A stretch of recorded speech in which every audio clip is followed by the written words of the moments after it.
Saludos hermanos y amigos, que el Señor los bendiga. Para hoy, Mateo capítulo 5, verso 14 al 16, que nos dice lo siguiente. Vosotros sois la luz del mundo. Una ciudad asentada sobre un monte no puede ser escondida. Tampoco encienden una lámpara y la ponen debajo de un almud, sino sobre el candelero, y alumbra a todos los que están en la casa.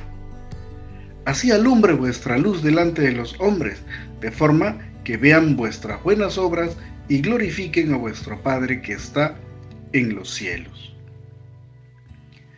Este pasaje posee algunos segmentos principales que hay que identificar, una estructura, y lo primero que notamos es que hay una metáfora, seguida de dos ejemplos, una exhortación y la justificación de esta. Si queremos ampliar y esclarecer un poco, analizando en qué versos y qué contenidos, brevemente podríamos señalar los siguientes segmentos. La metáfora es la metáfora de la luz, verso 14. Los dos ejemplos son el de una ciudad en alto y una lámpara en alto, que corresponden a los versos 14, segunda parte, hasta el verso 15. Seguido tenemos la exhortación, que es el verso 16, que a la vez es la clave. Así alumbre vuestra luz, nos dice el Señor.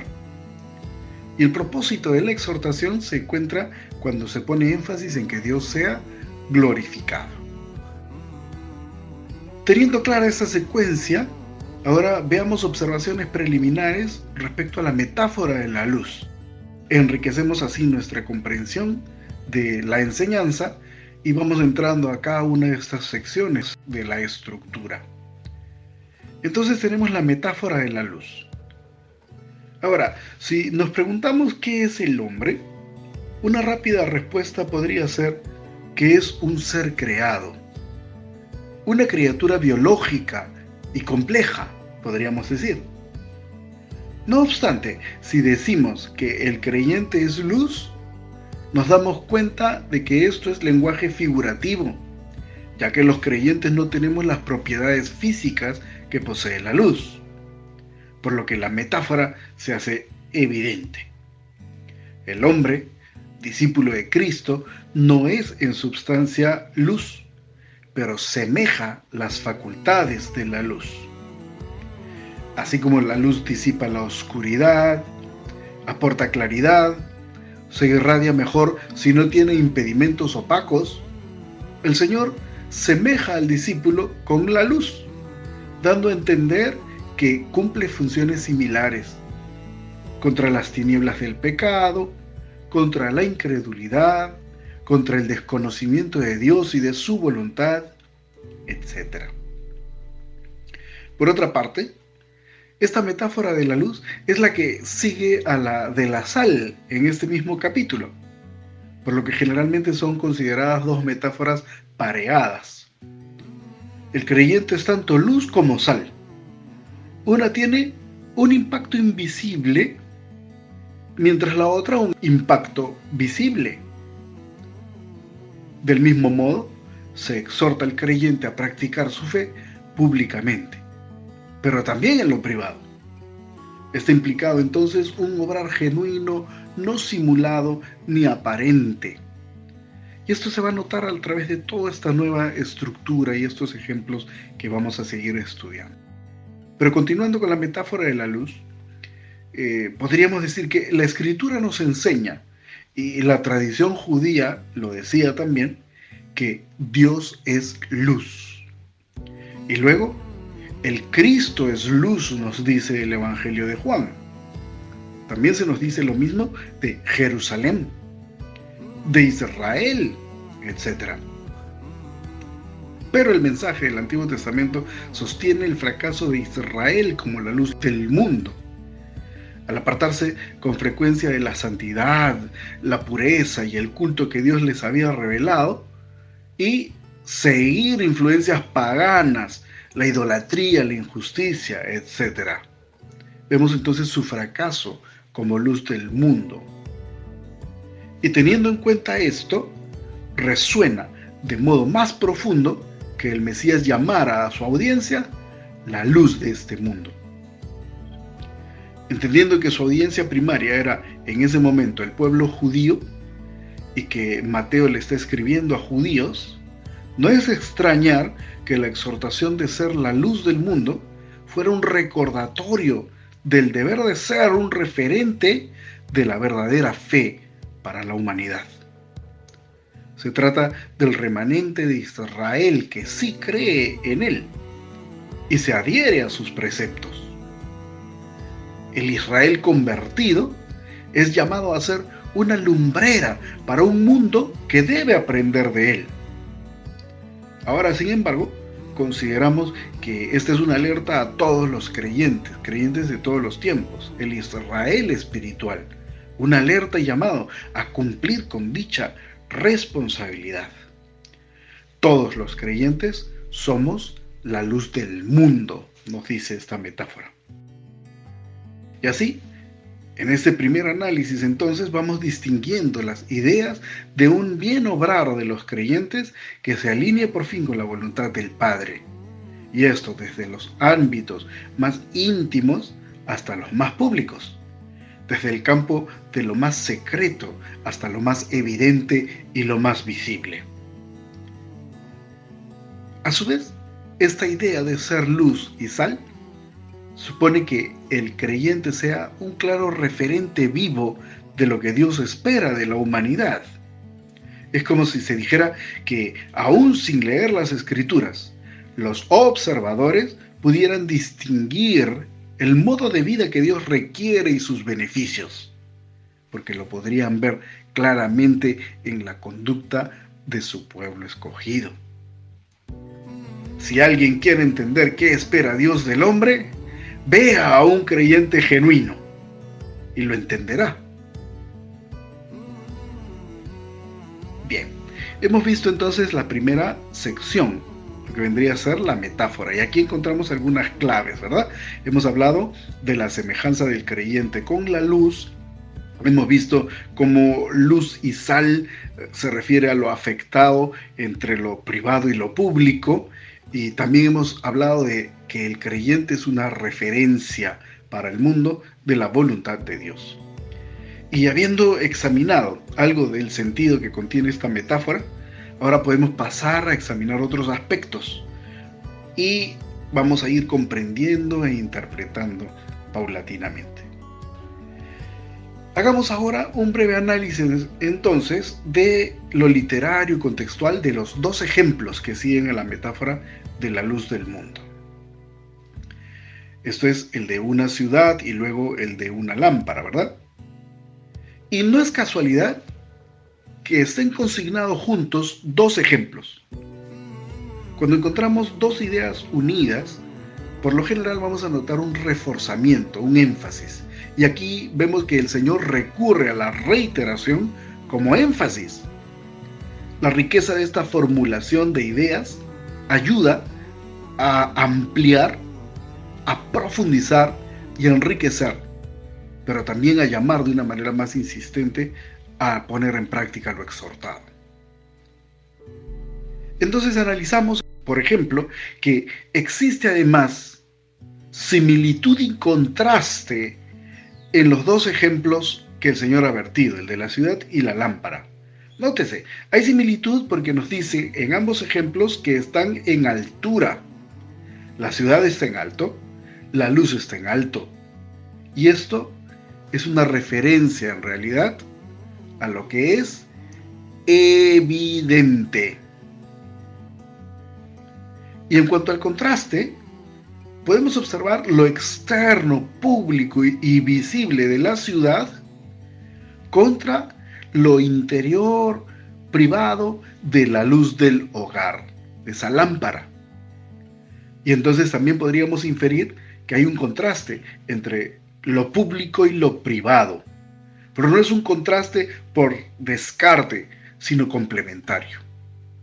En esencia, la idea que se nos transmite es que lo público se complementa con lo privado, pero es siempre evidente. Y esto implicaría entonces una comprensión de todos los aspectos de la vida, incluidos los círculos más íntimos y más notorios de la vida del creyente. Ahora, podemos profundizar también en los usos y costumbres aludidos en estos ejemplos. Esta enseñanza ocurre en un tiempo y un contexto que hay que comprender. Y veámoslo, porque va a arrojar, como decimos, mayor luz, mayor riqueza para la comprensión y aplicación de esta enseñanza de nuestro Señor. Y comenzamos con la ciudad en lo alto. En los tiempos antiguos, muchas veces encontraremos ciudades principales erigidas en la superficie de alguna meseta o alguna montaña con fines de protección para el caso de guerras. Jerusalén misma era una ciudad en lo alto de un monte. Al llegar uno de un viaje desplazándose por los caminos mayores, uno podría divisar desde una buena distancia la ciudad que estuviera delante. También es interesante tener en cuenta que al estar en ciertas ciudades orientales, durante la noche, uno vería reminiscencia de luces a través de unas pequeñas ventanas de estas viviendas, ya que se tenía por costumbre dejarlas encendidas en los hogares para disipar la penumbra. Así que el primer ejemplo es claro. Una ciudad en lo alto es plenamente visible y es imposible de ocultar. Del mismo modo, el creyente genuino obra de un modo que le delata. Su fe, su servicio a Dios son evidentes de manera espontánea y natural. En el segundo ejemplo, donde encontramos la lámpara en lo alto, también podemos aplicar el análisis. Y nos daremos cuenta que los recintos antiguos podían ser iluminados con lámparas y antorchas. Pero en este caso el Señor apunta al uso cotidiano de unos pequeños recipientes de aceite provistos de una especie de punta hueca hacia un extremo en el que se le ponía una mecha. Esta lámpara era colocada en una prominencia en alto. Esta prominencia podía ser de madera, otras veces es una extensión de la misma pared, una cavidad. Aquí es traducido inclusive como candelero, pero los términos originales en el griego bíblico refieren más a esta prominencia en la pared de la vivienda. Y es probable también que el Señor tuviera en mente las casas más sencillas, las de la gente de pocos recursos. Y al ser las viviendas pobres generalmente de una única habitación, la lámpara puesta en alto iluminaría fácilmente a todos. Y así lo ilustra el Señor en este ejemplo. Pero, adicionalmente, el Señor menciona al almud. No era otra cosa sino una caja de madera usada para medir granos. Tenía una capacidad de algo más de 8.5 litros.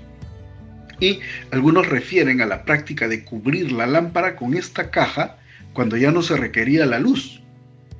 Y nos dirían que se tenía por costumbre cubrir la flama de esta manera como un modo de sofocarla, ya que, como sabemos, se apagaría por la escasez gradual del oxígeno.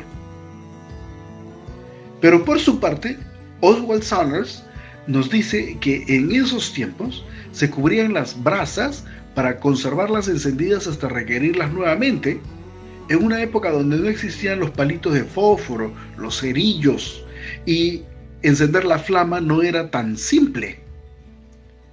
Y estos detalles, entonces, culturales, nos ayudan a comprender un poco mejor hacia dónde se apunta con esto. Pero, sea como fuere, el ejemplo de la lámpara en lo alto evidencia el sinsentido de encender algo para iluminar y luego dejar dicho espacio a oscuras de nuevo. Se entiende que la flama debe ser encendida, debe ser conservada y cumplir con su función. El Señor estaría ilustrando entonces que el creyente no recibe la iluminación espiritual para volverse a las tinieblas. Todo lo contrario, debe propagar e irradiar la luz que ha recibido de Dios. Hasta aquí hemos visto entonces esta segunda parte, que era el análisis de los ejemplos, y también aquí hemos encontrado nuevas claves de importancia. Vimos la reiteración como un mensaje de énfasis.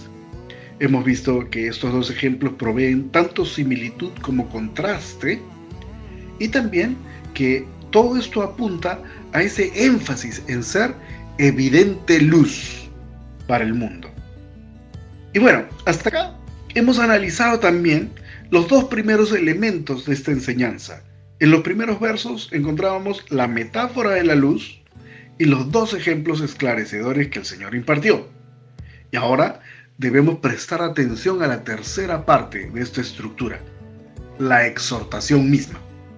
Esto, según Mateo 5:16, que dicho sea de paso, es la clave de este pasaje. Nos dice lo siguiente: así alumbre vuestra luz delante de los hombres, de forma que vean vuestras buenas obras y glorifiquen a vuestro Padre que está en los cielos. Como vemos en el verso clave de la enseñanza, la exhortación es directa. La exhortación es: así alumbre vuestra luz. Y podemos enfocarnos en el análisis gramatical de esta oración, porque eso va a aportar mayor brillantez y claridad a lo que el Señor nos está diciendo. Le desafío a permanecer atento y escuchar esta interpretación, porque estoy completamente convencido de que va a ayudarle a descubrir algo que usted no ha visto en el pasaje. Así alumbre vuestra luz. Y en cuanto a esto, se está traduciendo la expresión griega del Evangelio, Houtos lamsato tophos humon. Y aquí hay una parte clave en esta oración, que es justamente la partícula lamsato, que es el verbo conjugado. Este lamsato se puede traducir de manera literal como dejen que alumbre. Así que el Señor estaría diciendo: así que dejen que alumbre vuestra luz. Ahí está el verbo lampo ya conjugado, lamsato. Y el verbo lampo es la idea de alumbrar o brillar. Así que brille vuestra luz, así que alumbre vuestra luz, así que dejen que esto ocurra. Es lo que nos está diciendo hasta acá, con esta primera mirada al verso clave y su traducción. Pero este verbo clave también está afectado por algunos accidentes. Está afectado por una conjugación en tiempo aoristo, en modo imperativo y en voz activa. Y esto, aunque parece algo complicado, puede arrojar una brillantez para nuestra interpretación que no es totalmente evidente con una primera lectura superficial. Vamos a aprender. Y esta riqueza queda descubierta del siguiente modo. Decíamos que está en tiempo aoristo, y el aoristo griego supone una acción completa. Entonces podemos inferir que no se trata de un brillar imperfecto, sino pleno. No se nos permite ser una luz a medias. Inferimos de esto. Y luego, el Señor no sugiere, sino que ordena que se haga así. De allí el modo imperativo. Es una orden. Nos dice: dejen que brille su luz. No es una cuestión opcional permitir que sean visibles los rasgos del creyente. Debe hacerse en obediencia expresa a la orden del Señor Jesús, quien así lo exige. Es un ocúpense de vivir como la luz del mundo que son llamados a ser. Dejen que alumbre su luz permite sacar ciertas inferencias. Puede contener las directivas de: no permitan que nada opaco impida irradiar su luminosidad, que nada obstruya su luz ni sea interrumpida. Sean celosos de que su luz no decaiga, ni que sea reprimida por los incrédulos, que ni los elementos externos ni internos obturen su luz. Y como vemos por el modo imperativo, esto es un mandato del Señor, que nos lleva a asumir el cuidado de esta luz y se nos ordena brillar.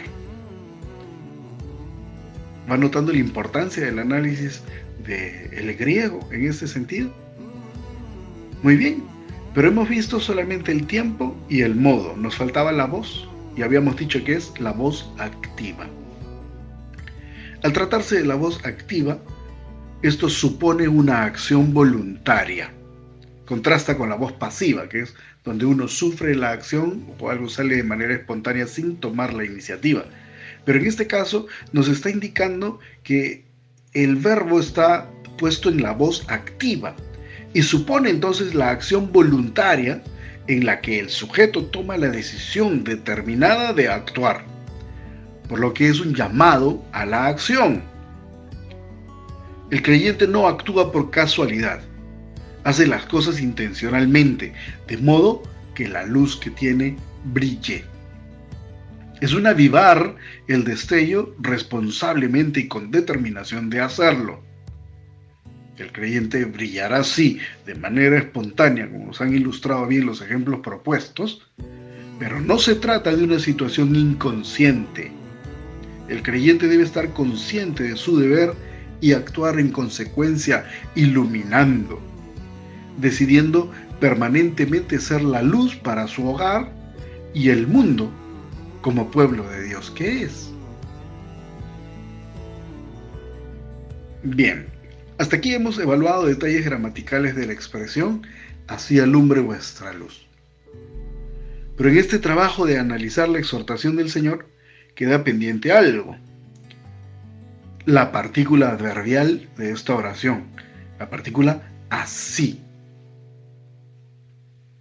Esta partícula permite la conexión entre las ideas anteriores y la exhortación siguiente.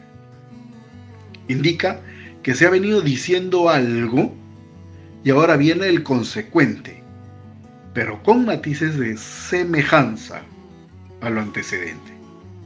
Habrá similitud entre lo dicho y lo que se requiere, implicamos. Nos había dicho: vosotros sois la luz del mundo. Y luego amplió detalles con ilustraciones y entonces ahora exhorta, introduciendo la orden con el adverbio así. Así alumbre, así dejen brillar. Por lo que ahora resultaría válido plantear la siguiente interrogación.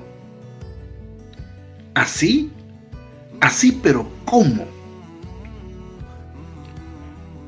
Y creo que hasta aquí hemos logrado colectar mucha información que nos permite responder mejor a esa pregunta. ¿Así cómo? Respondería de manera rápida con 4 cosas que ya están esbozadas hasta aquí. 4 cosas que se deducen de nuestros estudios anteriores, inclusive sobre las bienaventuranzas y sobre esta misma metáfora de la sal, la de la luz. Y el mismo pasaje clave nos responde: ¿cómo? De forma que vean vuestras buenas obras, nos dijo el Señor Jesucristo.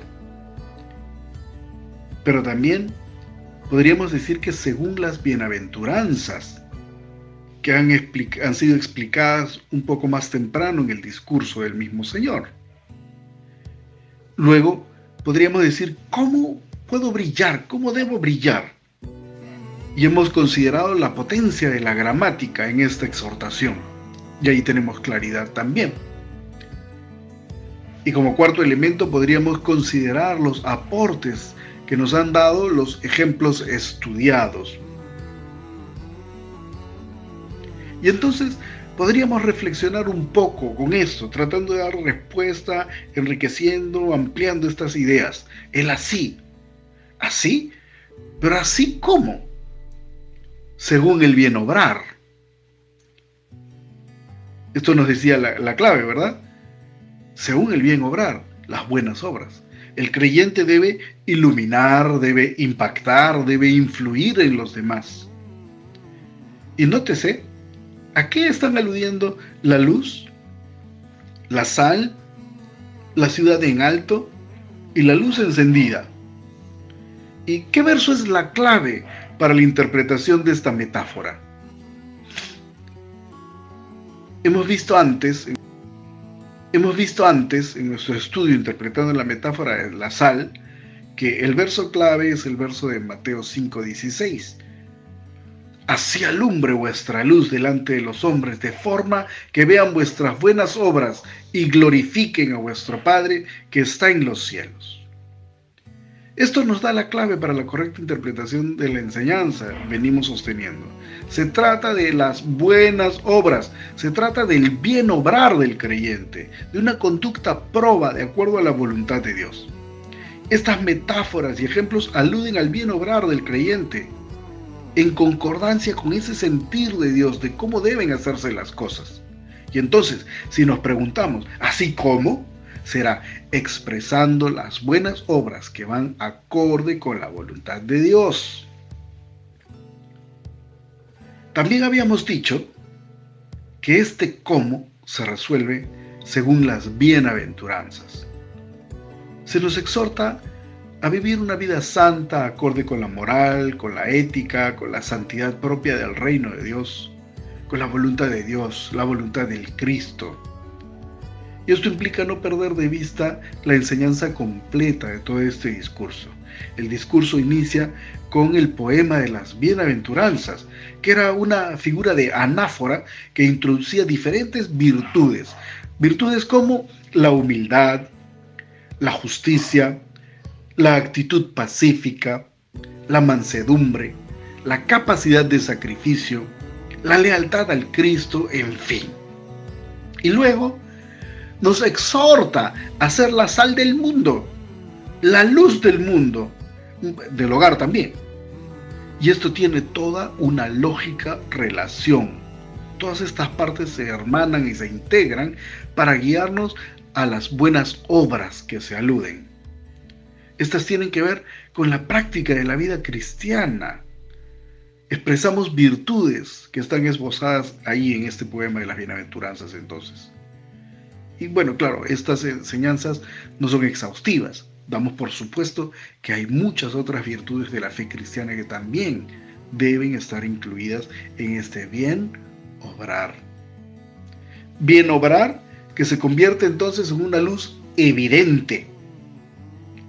Y estos ejemplos que habíamos visto de la ciudad en alto, la luz en alto, los pudimos interpretar como una referencia a hacer evidente la luz, ¿verdad? Lo que nos dice es que nuestra fe y buenas obras deben ser visibles a los hombres, visiblemente. Esto es sin intentos de ser ocultada, como no se puede ocultar una ciudad en lo alto, ni la luz que irradia si está en alto una lámpara. Y esto nos lleva a una siguiente reflexión y otra siguiente reflexión adicional. Y es que esta luz evidente no trata de la autopromoción, hay que tener cuidado con eso. La exhortación así alumbre permite también ocuparnos de reflexionar acerca de lo que no es brillar. Y si bien se nos ordena dejar brillar nuestra luz, esto no debe confundirse con esfuerzos por aparentar una santidad que no se tiene, ni tampoco el atraer la atención hacia sí mismo. Quien destaca es Cristo, y en este sentido, el creyente mismo pasará desapercibido, porque no distrae la atención que solo su Señor debe recibir, ya que el creyente es tan solo un instrumento que refracta la luz de Dios para el mundo, y lejos de él, el hombre no tiene luz alguna. ¿Cómo debe brillar nuestra luz? Así. Pero así ¿cómo? Podríamos continuar diciendo que con luz ajena. Si bien el Señor dice vuestra luz, el creyente no tiene luz propia como veíamos antes. Refracta la luz de Dios, la del Cristo. En la medida que el creyente conserve una sólida comunión con Dios, se notará espontáneamente. Visible tal vez en la forma de actuar, de hablar, las miradas, las reacciones, la forma de resolver las cosas, la forma de decidir, la forma de relacionarse, de escoger, en fin. Mientras el creyente busca obedecer los principios cristianos, su vida contrastará con lo que usualmente el mundo ve en la sociedad. Y esto es irradiar la luz de Cristo. Esto implica la fe genuina y pública en el Mesías también.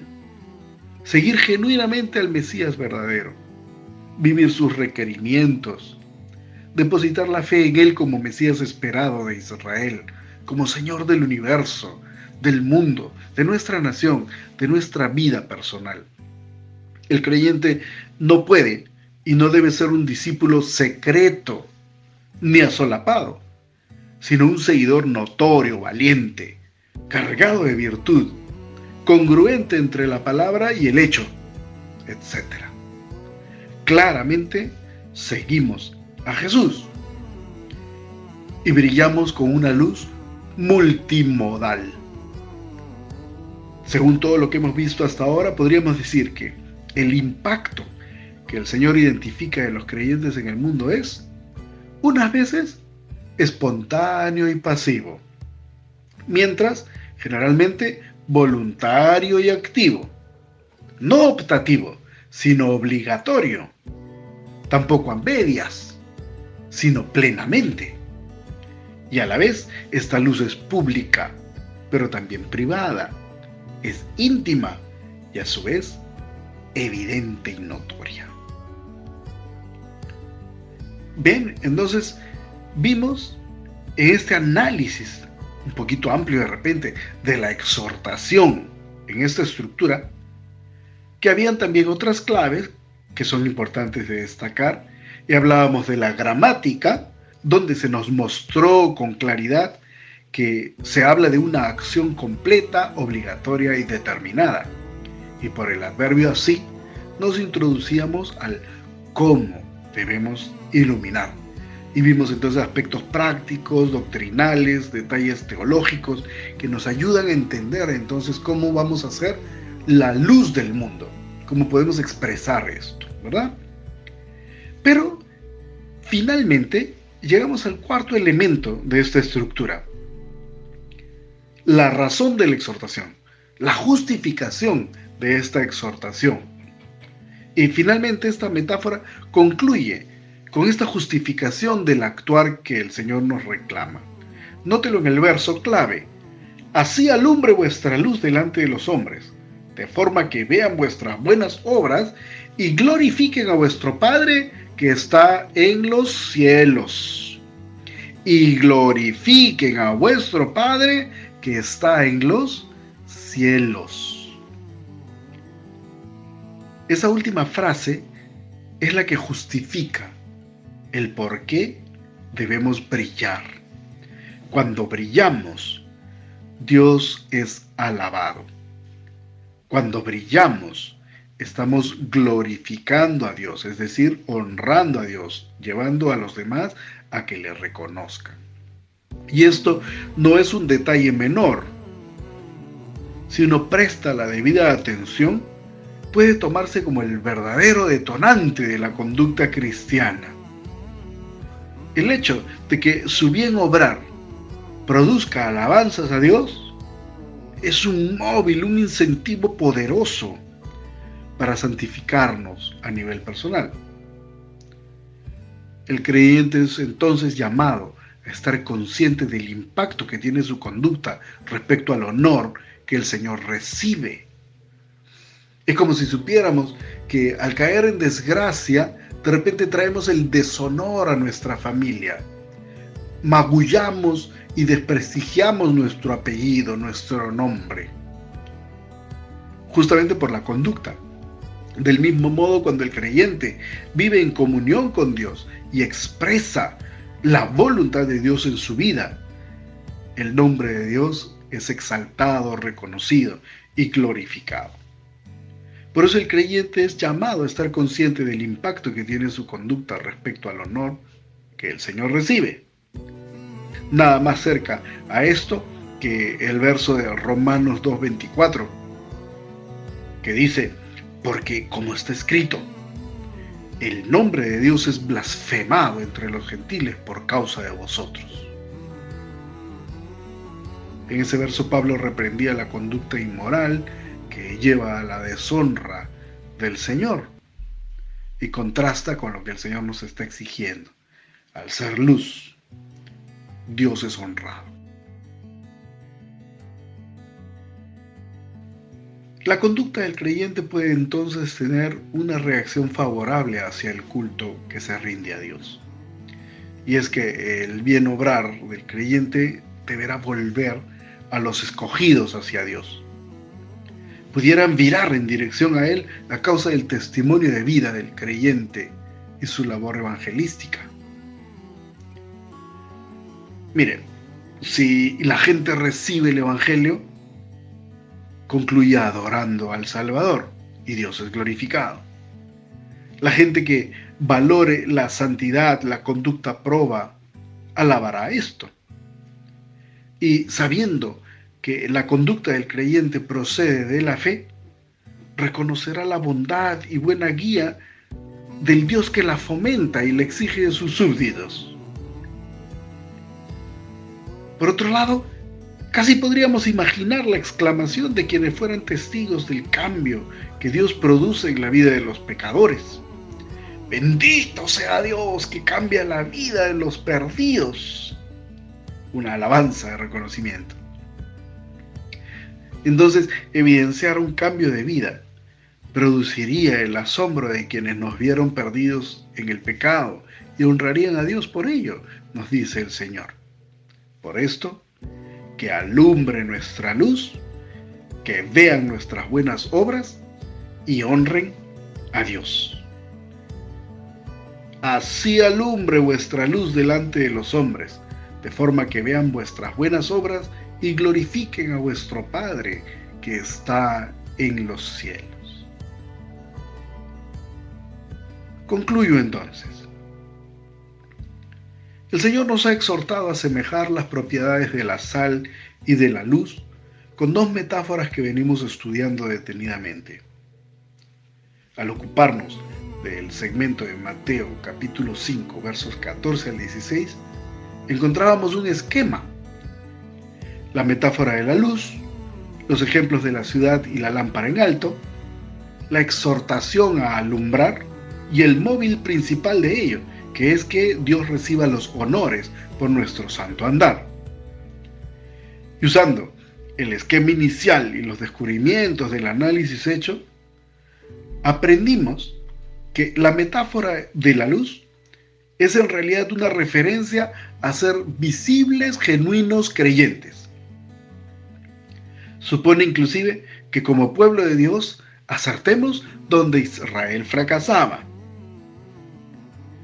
De los ejemplos que el Señor puso, rescatamos la acción evidente de ser creyentes y la profundidad de ello, teniendo impacto desde las esferas más íntimas hasta las más públicas en la sociedad. Luego, de la exhortación extrajimos la parte gramatical, y esta nos enseñó que ser la luz no es opcional, sino obligatorio para el creyente. No puede ser parcial, sino plena, y supone la iniciativa y determinación de actuar, aunque ser luz puede también tener implicaciones pasivas y espontáneas. En ese análisis gramatical también vimos la partícula adverbial así, y pudimos inferir varias cosas, y el cómo de la irradiación de la luz. Esto es, la práctica de las virtudes esbozadas en las bienaventuranzas, sin autopromoción y con constante comunión con Dios. Aprendimos de la razón de esta exhortación que la repercusión de una genuina transformación cristiana de la conducta y la práctica del evangelismo trae asombro y reconocimiento del obrar divino. Por esto, le queda a usted el desafío.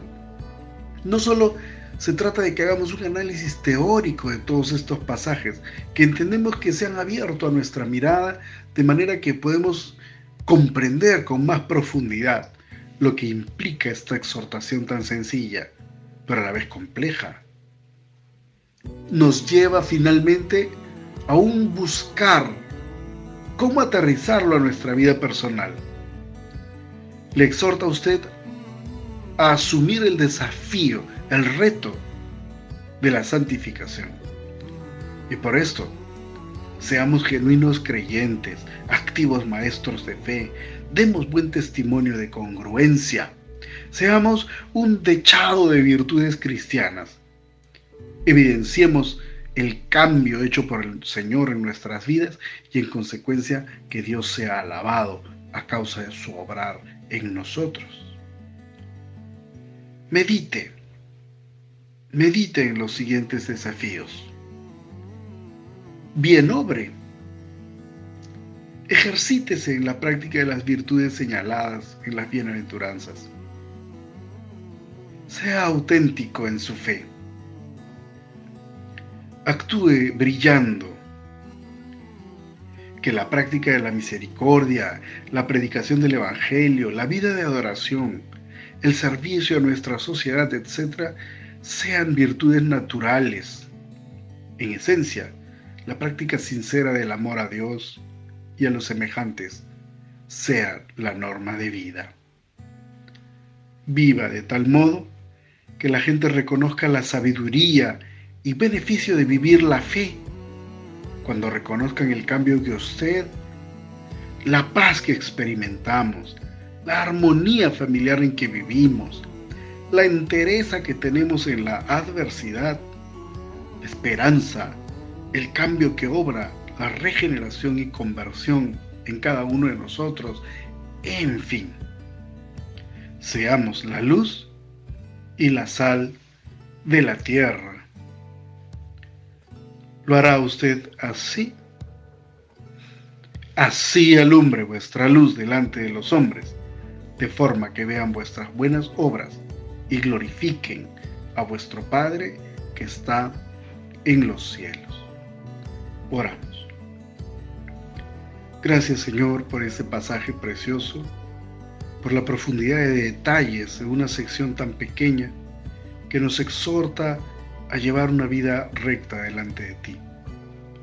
A veces, Señor, solo podemos recurrir a ti mirando hacia el piso y con vergüenza, sabiendo que no somos verdaderamente la luz de este mundo. Porque en lo íntimo albergamos pecados y en lo público no somos perfectos. Este pasaje nos exhorta a pulir nuestra vida, a fortalecernos en la comunión contigo, por lo cual te pedimos la acción de tu Espíritu Santo en nuestra vida, transformándonos, ayudándonos en esa santificación, dándonos la fortaleza para el arrepentimiento, para el cambio de actitud. Y Padre, te agradecemos porque tu palabra es hermosa, nos alimenta y nos guía. Haznos luz para este mundo y tu nombre sea honrado a través de nuestra buena conducta también. Gracias, Padre, en el nombre de Jesús. Amén y amén. Amados hermanos y amigos, que el Señor los bendiga.